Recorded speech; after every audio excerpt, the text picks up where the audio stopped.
حضرت امی عائشہ رضی اللہ تعالی عنہا روایت کرتی ہیں کہ ایک انصاری عورت سرکار دو عالم صلی اللہ علیہ وسلم کے پاس آئی اور اس نے عرض کی کہ یا رسول اللہ صلی اللہ علیہ وسلم، میں نے اپنی بیٹی کی شادی کی تھی تو بخار کی وجہ سے، بیماری کی وجہ سے اس کے سر کے بال سارے جڑ گئے، اتر گئے، تو اس کا خاوند کہتا ہے کہ میں اس کے سر پہ بال لگواؤں؟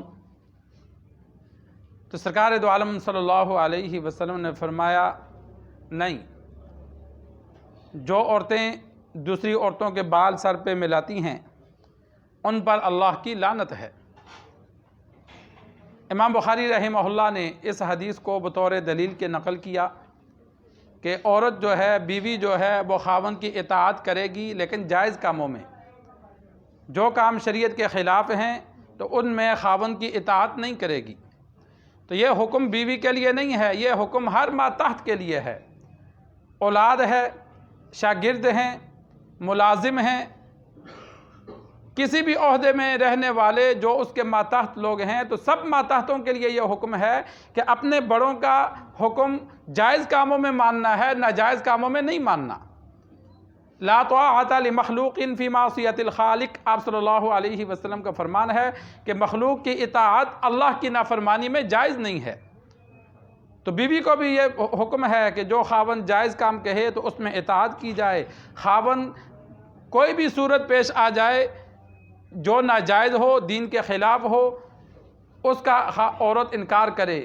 جس طرح بعض صورتیں ہمارے سامنے آئیں کہ لڑکی پردہ کرتی تھی، جب شادی ہوئی تو خاوند کہتا ہے پردہ نہیں کرنا۔ بعض لڑکیوں نے تو طلاق لے لی ایسے خاوند سے، اور بعد کیا کرتے ہیں، وہ کہتے ہیں جی ہم لوگوں کی بیویاں دیکھتے ہیں تو وہ ہماری کیوں نہ دیکھیں۔ وہ کہتے ہیں یہ کون چھپاتا پھرتا ہے۔ یہ نہیں کہہ سکتا کہ بھائی میری بیوی دین پہ چل رہی ہے، تم بھی چلاؤ۔ تو اسی طرح جو بھی ناجائز صورت بنے، کوئی بھی صورت بن سکتی ہے، تو عورت ناجائز صورت کا انکار کرے کہ بھائی یہ شریعت کے خلاف ہے، میں یہ نہیں مانتی۔ جس طرح اس حدیث میں ایک صورت پیش آ گئی کہ بیماری کی وجہ سے جس طرح بعض دفعہ بال جسم کے اتر جاتے ہیں، تو اس عورت کی بچی کی شادی ہوئی تو بیماری کی وجہ سے سر کے بال جڑ گئے، تو آپ صلی اللہ علیہ وسلم نے بال لگوانے سے منع کیا۔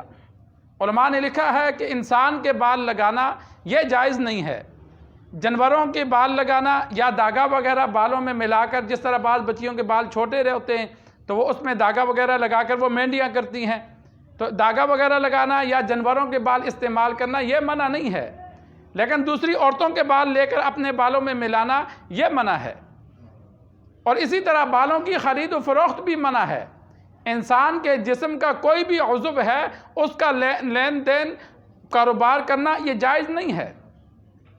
خون ہے، جس طرح ہم خون دیتے ہیں دوسرے کو، ضرورت پڑ جائے تو خون دینا جائز ہے، لیکن بیچنا جائز نہیں ہے۔ خون بیچ کر پیسہ لینا یہ حرام ہے۔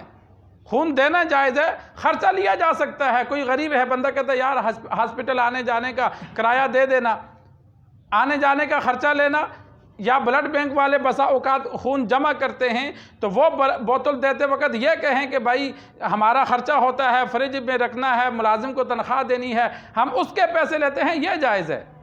لیکن اگر کوئی ایسا کاروبار بندہ کرے یا کوئی بندہ خون دینے کی ضرورت پیش آ گئی تو وہ کہتا ہے نہیں میں تو نہیں دیتا، مجھے پیسے دو میں دوں گا، یہ ناجائز ہے۔ تو انسان کے جسم کی کوئی بھی چیز خرید و فروخت نہیں کی جا سکتی، تو اسی طرح یہ بال خریدنا بیچنا یہ بھی جائز نہیں ہے۔ تو یہ سرکار دو عالم صلی اللہ علیہ وسلم نے منع فرمایا کہ جو عورتیں دوسرے عورتوں کے بال اپنے سروں میں ملاتی ہیں، اللہ کی ان پر لعنت